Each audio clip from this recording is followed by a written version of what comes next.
afternoon and welcome back to the Causeway Coast.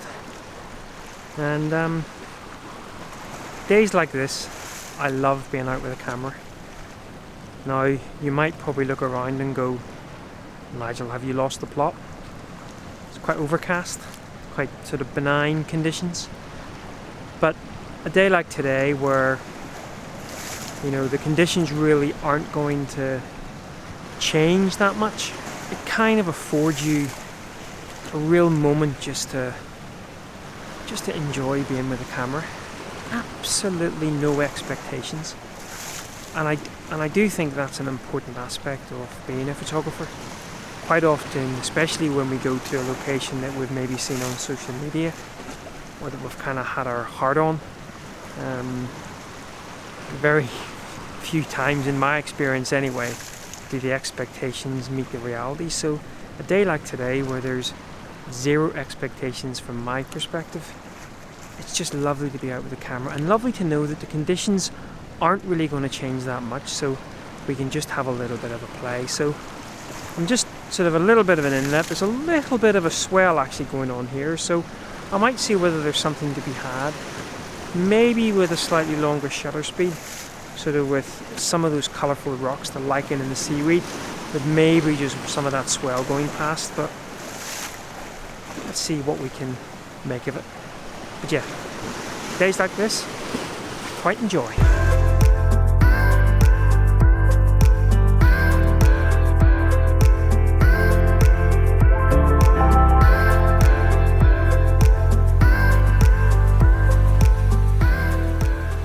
So here I am all set up. It's okay, it's just a lovely little scene just to kind of get your teeth into, and by that I mean just take your time. Again, as I said, light conditions just aren't changing, so you really get the opportunity just to really just slow yourself down and just really pay attention to the composition. Now, kind of, obviously I talked about the seaweed, but there's also some lovely sort of curved lines on this foreground rock which kind of lead us in. Now obviously the natural way that the tide is flowing will sort of give me a sort of flow from left to right, and that's okay, but what I really would love is a little bit more of a kind of a backflow here, allowing the tide to flow right to left, because I think then that would allow your eye to sort of maybe sort of meander around the rock and then be pulled back across the left of the frame. I find maybe with the tide sort of coming left to right, your eye almost sort of gets swept along with it. So, and obviously the other thing that I think I spoke about this in a previous vlog, just dealing with waves, kind of anticipating what the exposure is going to be when the frame gets more full of the white frothy stuff.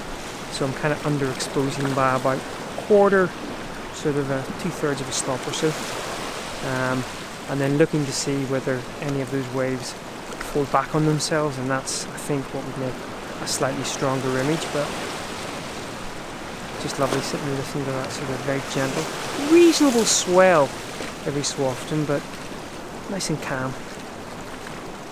Right, so I've got a polarizer on because I kind of want to take us quite a bit of sheen on the little bit of rock at the front with the waves passing over, and I've also got a 4-stop ND filter, which is giving me, with that slight touch of underexposure, giving me about a 1 second, 1.5 second exposure when those waves go past. So lovely. You probably can't make that out. Let me see whether I can.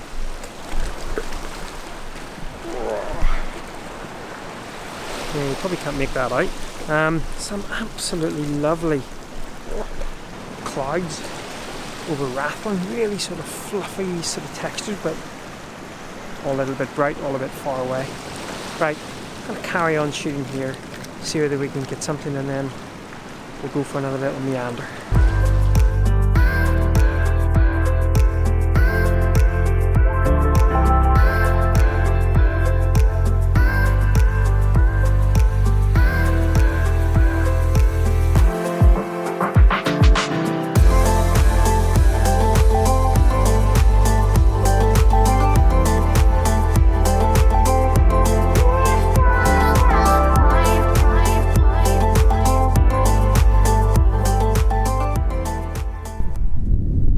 So the observant amongst you may notice that I look slightly different than I did a few seconds ago.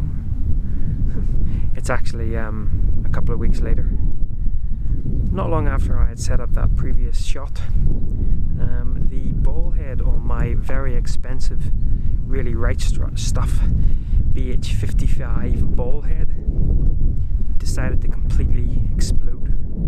It just went, and so that was the end of that, which was frustrating because it was kind of just getting into the zone a little bit. So anyway, I've come back down, same place, pretty much exactly the same location where we sort of left things off. It's kind of similar conditions, certainly no real light to write home about. There's even a little bit of drizzle in the air. The one real downside is there's very little movement in the water, which of course we were using for that previous image. But again, one of the things I just love about days like today is there's really no pressure. It's just a case of being out and really just trying to see whether you can hone in a couple of compositions. So that's exactly what we'll do. And of course, you know, there might be an option then to come back when the conditions are better, but even that's not the case. It's just lovely to be out and getting the old grey matter going from a composition point of view, and because the light isn't going to be doing anything, we don't need to rush things. So it's Bank Holiday Monday as well over here today. Lots of people parking crazily, making me quite frustrated. Anyway, enough of that. Let's see whether we can set something up.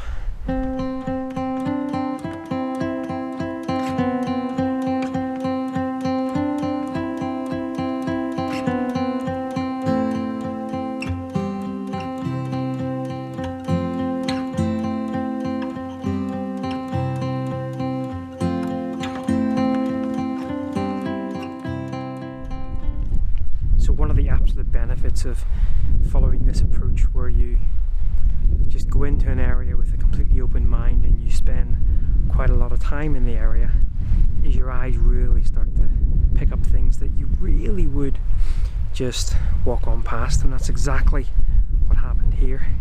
What actually drew my eye first of all was there was a lot of dried seaweed on top of the boulders.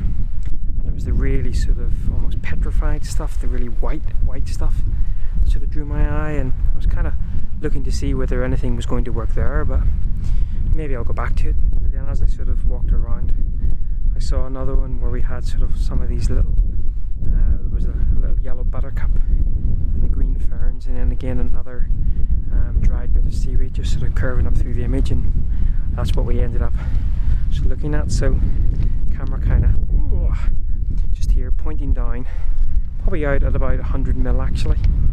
I've got the polarizer on, but I don't think it's making too much of an effort or too much of a difference. I was just seeing whether I could bring up any of those greens or not. But yeah, got to be quite careful with focus.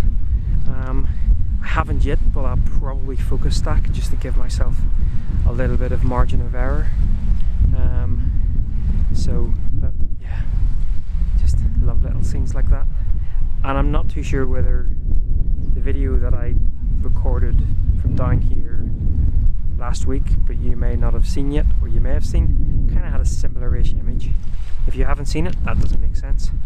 If you have seen it, it only partly makes sense.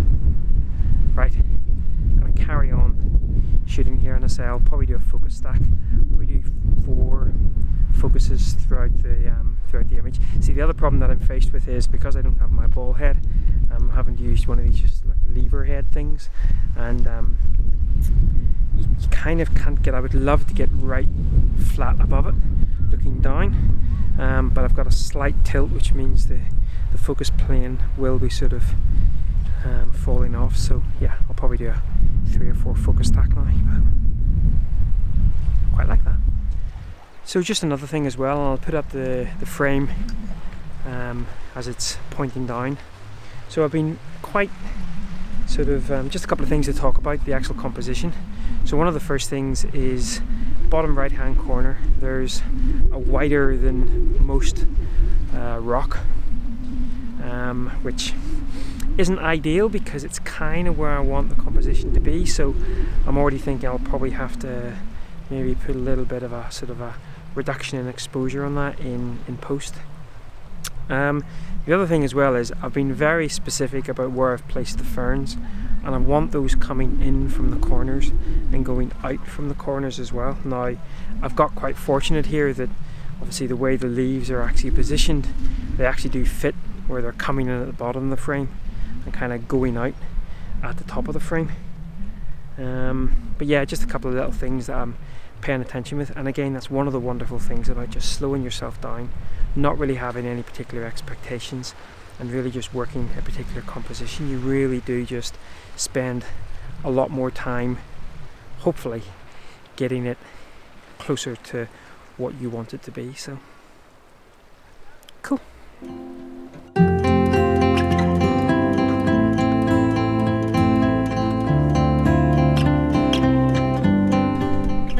I am a clumpet. So I went to go back to shoot another frame of that, and I put down the vlogging camera, but I didn't realise that the tail of that bit of seaweed was kind of longer than I thought. Oh jeez. Just got scared by a butterfly as well. And the tripod legs got tangled up in the bit of seaweed and completely moved it. Now, I am not someone who manufactures a scene. I might go in and do a tiny little bit of gardening if there's a bit of rubbish or something, obviously take it away with me. But thankfully, the little bit of seaweed, or the bit of seaweed, dried out seaweed, did fall in a reasonable position. So I shot another couple of images with the sort of slightly different composition as well. But quite frustrated that I moved that. It's quite unsteady ground on these pebbles, so anyway, I think I'm going to go off now and see whether we can find something else.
So as you'll have seen, the conditions have quite improved. I mean, it's clouded over now, but some lovely sort of summer stormlight. Oh, hang on, we're going over a stile. I was almost tempted to get the wide angle head on, but I think I'll keep the little intimate scenes for now.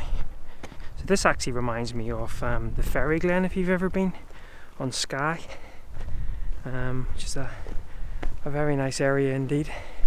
Although whenever we went, it was absolutely bucketing down. In fact, pretty much everywhere we went in Skye was absolutely bucketing down. But yeah, so I'm going to head down in amongst here somewhere and see whether we can find another little intimate shot.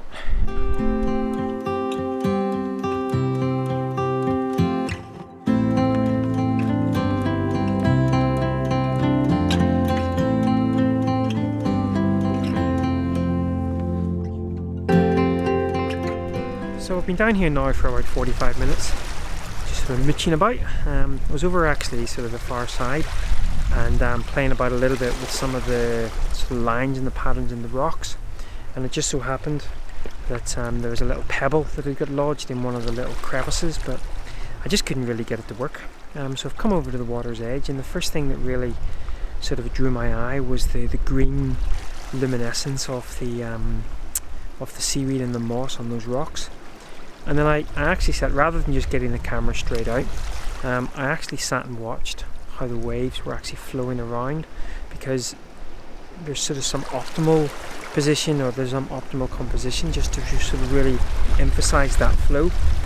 And of course, with the use of the polarizer, I can actually cut through some of the glare on the water surface. So basically, really spent a lot of time watching where that wave was kind of flowing through, and thankfully there's another rock on the top of the frame, and the sort of water sort of flows around, and then with the use of that polarizer, you can kind of see through the water as well. Now this may be a two-shot image, simply because to really get enough light on those rocks, I'm looking at a sort of 3-second exposure, but a 3-second exposure for the sort of outflow is just overexposing the water. So I'm probably going to do a single shot for those rocks, and then see whether I can get some nice movement in those waves. But again, the only reason why I saw this composition was because I actually took my time. No rush, light's not changing sort of anyway at all. I'm just sort of taking my time, and rather than just getting the camera straight out and putting it on the tripod, I must have sat for a good 5-10 minutes just watching how the waves were actually flowing around, and I think I've got that optimal position for it, so rather nice. So the other thing, just very quickly to say about that frame as well, again, sort of very small sort of changes to the composition. I really wanted to make the most of the curve in that stone coming in from the bottom left hand side, and then obviously on the top rock as well. I didn't want to kind of use the moss that's kind of on that top rock. I wanted to make sure that I didn't kind of cut any of that off. So just a couple of little sort of observations as I was fine-tuning the compositions, especially making the use of that sort of curve coming in the bottom. On the bottom right hand side as well, there was quite a bright shiny stone that I don't think works as well when the water isn't covering it. I think you need a little bit of water coming over that there, otherwise it's a little bit bright. Now what I could do is I could take 4 or 5 images with different levels of polarization, and see whether I can take some of the sheen off that rock, and in post-processing sort of paint it back in again. I'm not going to do that, but that's one option that we could do.